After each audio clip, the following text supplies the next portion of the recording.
Valideynlər yaxın əyləşsin, bu xəbər onlar üçündür. Diqqətli olsunlar. Az yaşlıları mavi balina kimi oyunlardan necə qoruyaq? Mavi balina təkcə deyil, digər onlayn oyunlar da uşaqlar üçün ciddi risk yaradır. Günün əsas xəbərləri ilə qarşınızdayıq. Bugün Günəşli yatağında baş verən faciədən 10 il ötür.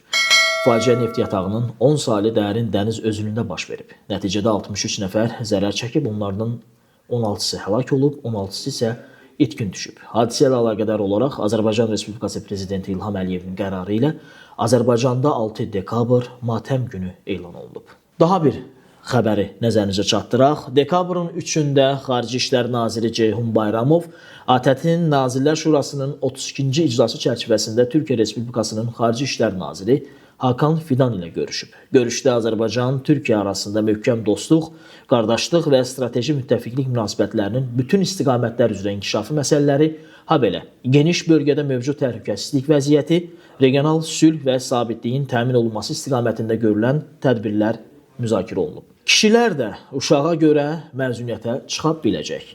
Belə ki, kişilərə tibb müəssisəsinin arayışı əsasında doğuşdan əvvəl və doğuşdan sonra olan dövrdə cəmi 14 təqvim günü müddətində ödənişli məzuniyyət veriləcək. Qeyd edək ki, bu halda işçinin əmək haqqından tutulmalar olmayacaq. Yəni ki, işçi məzuniyyətə getdiyi 14 gün müddətində aylıq əmək haqqısını tam alacaq. Davam edirik. Hər kəsi maraqlandıran vacib suallardan biri. Quru sərhədlərimiz niyə açılmır? Dekabrın 2-də Milli Məclisdə bir daha quru sərhədlərimizin açılması ilə bağlı hökumətə çağırış edilib. Azərbaycanın qonşu ölkələrlə sərhədi vaxtilə koronavirus səbəbilə bağlanmışdır. Başqa dövlətlər də bu səbəbdən sərhədlərini bağlamışdılar. Koronavirusun yayılması təhlükəsi artıq yoxdur. Bu mənada Azərbaycanın qonşu ölkələrlə quru sərhədlərinin açılmasına ehtiyac var. Sərhədlər bağlı qaldıqca turistlərin Azərbaycana gəlişində də artım olmayacaq. Əksinə, bu il azalma müşahidə olunub. Bu, Azərbaycanın gəlirlərinə də mənfi təsir edir. Sərhədlər bağlı qaldıqca həm də qonşu ölkələrdə yaşayan soydaşlarımızla əlaqə mümkün olmur. Təyyarə qiymətləri bahadır. Qonşu ölkələrdə yaşayan azərbaycanlıların heç də hamısı təyyarə ilə Azərbaycana gələ bilmir. Digər xəbərlə davam edirik. Bu ərazilər 6 saat işıqsız qalacaq. Hansı ərazilərdir? Mərdəkan qəsəbəsinin bir hissəsində yenidən qurma işləri ilə əlaqədar elektrik enerjisinin verilməsində fasilə yaranacaq.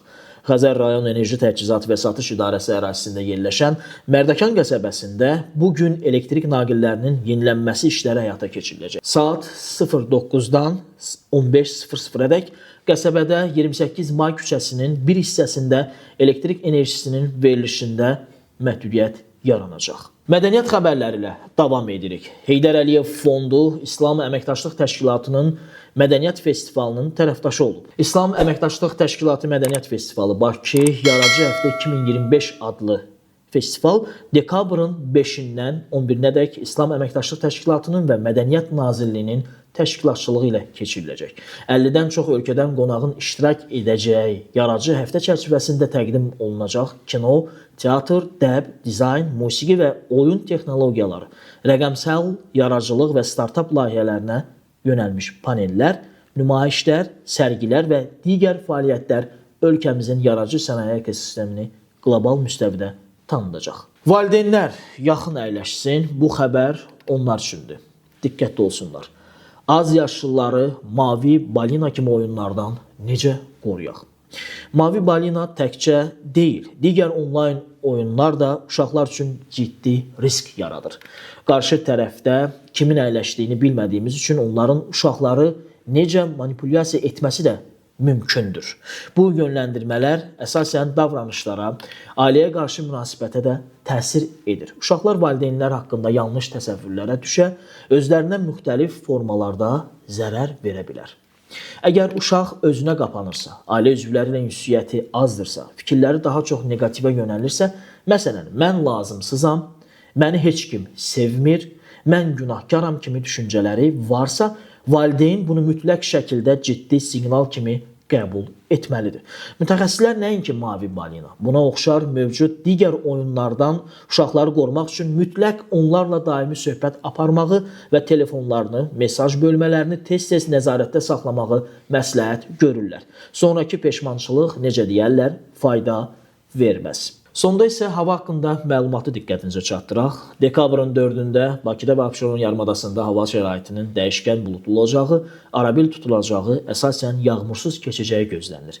Mülayim cənub-qərb küləyi əsəcək, havanın temperaturu gecə 6-9 dərəcə isti, gündüz 11-14 dərəcə isti, Bakıda gecə 6-8 dərəcə isti, gündüz isə 11-13 dərəcə isti olacaq. Atmosfer təzyiqi normadan yüksək 760 mm civə sütunu təşkil edəcək. Nisbi rütubət 60-70% olacaq. Sabah Azərbaycanın rayonlarında hava əsasən yağmursuz keçəcək. Gecə və səhər saatlarında duman olacaq, mülayim qərb küləyi əsəcək. Havanın temperaturu gecə 1 dərəcə şaxtadan 4 dərəcəyədək isti, gündüz 9-14 dərəcə isti, dağlarda gecə 5-10 dərəcə şaxta, gündüz isə 2-7 dərəcə isti olacaq. Bizim isə hələlik çatdırmaq istədiklərimiz bu qədər.